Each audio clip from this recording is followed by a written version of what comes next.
একটু দোয়া করি আমাদের বাবা মার জন্য, আমাদের মার জন্য, বাবার জন্য। যে বাবা মাকে মা বলে ডাকছেন, বাবা বলে ডাকছেন, কত আদর যত্ন আমরা তাদের কাছ থেকে পেয়েছি। তারা আজ কবরবাসী, কিভাবে আছে আল্লাহ ছাড়া কেউ জানে না।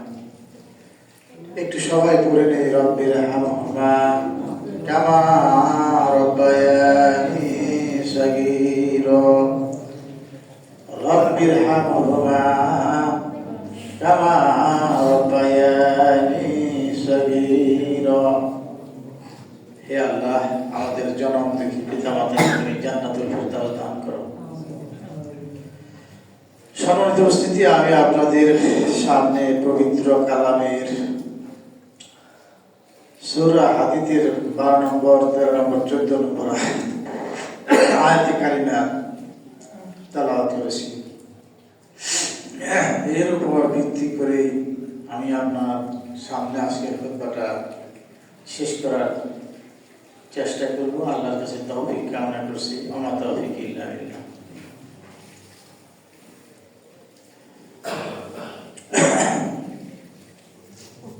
আপনার মেহেরবানি করে অন্য মনস্ক না হয়ে একটু শুনেন। আল্লাহ তাআলা বলেন,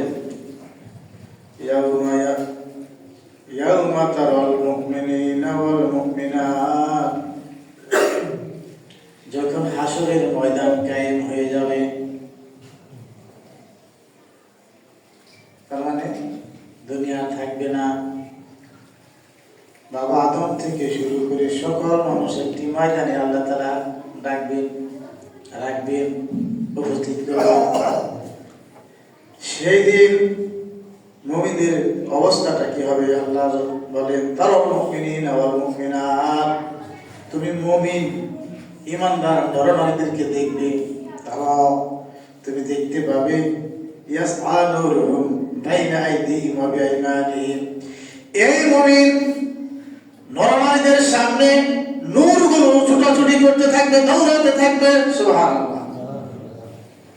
হাসরের ময়দানে যারা মুমিন, পুরুষ হোক নারী হোক, দুনিয়াতে ভালো কাজ করে, তাদের সামনে, পিছনে, ডানে নূরগুলো খালি দৌড়াদৌড়ি করবে। ইয়াসআ নূরুহুম, ছুটাছুটি করবে। বুশরাকুমুল ইয়াওমা, মহান রব্বুল আলামিনের ঘোষণা, ও মুমিন বান্দারা শোনো, বুশরাকুমুল ইয়াওমা, আজকের দিনে তোমাদের জন্য সুসংবাদ। কিসের সুসংবাদ?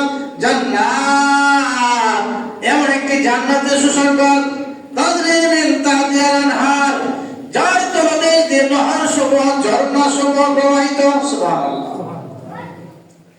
যারা মুমিন হবেন তাদের সামনে হাসরের ময়দানে নূরগুলো ছুটাছুটি করবে।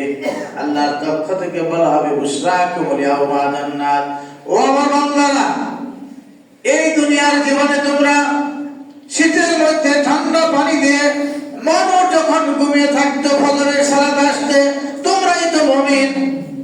আজকে তোমাদের জন্য জান্নাতুন তাজরি মিন তাহতিহাল আনহার, এমন একটি জান্নাতের সুসংবাদ গ্রহণ করো, যে জান্নাতের তলদেশ দিয়ে ঝর্ণা সমূহ, নহর সমূহ প্রবাহিত হবে।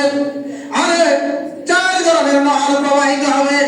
দুনিয়ার মধ্যে যখন ঘোরাফেরা করেন, রাজাদের বাড়ি দেখেন, নদী না থাকলে কোনো শহর জমে নাই, প্রত্যেকটা বাড়ির পিছনে সামনে পুকুর থাকে এখনো। বড় লোক যারা, সম্ভ্রান্ত যারা, তাদের প্রত্যেকের বাড়ির পিছনে সামনে কিন্তু পুকুর থাকে। আল্লাহ তাআলা মানুষের মনের চাহিদা আগেই জানেন, সেজন্য আল্লাহ তাআলা এমন একটি জান্নাত তৈরি করেছেন, তার জান্নাতের সামনে দিয়ে একটি দুধের নহর, সুবহানাল্লাহ, আরেকটি পানির নহর, সুবহানাল্লাহ, আরেকটি মধুর নহর, আরেকটি সরবের নহর, এই 4 ধরনের জান্নাত প্রবাহিত করে দেবেন। কেমন বাড়ি হবে আপনার? একটু চিন্তা করছেন? আল্লাহ তাবারক ওয়া তাআলা বলেন, খালিদিনা ফিহা, এই জান্নাতের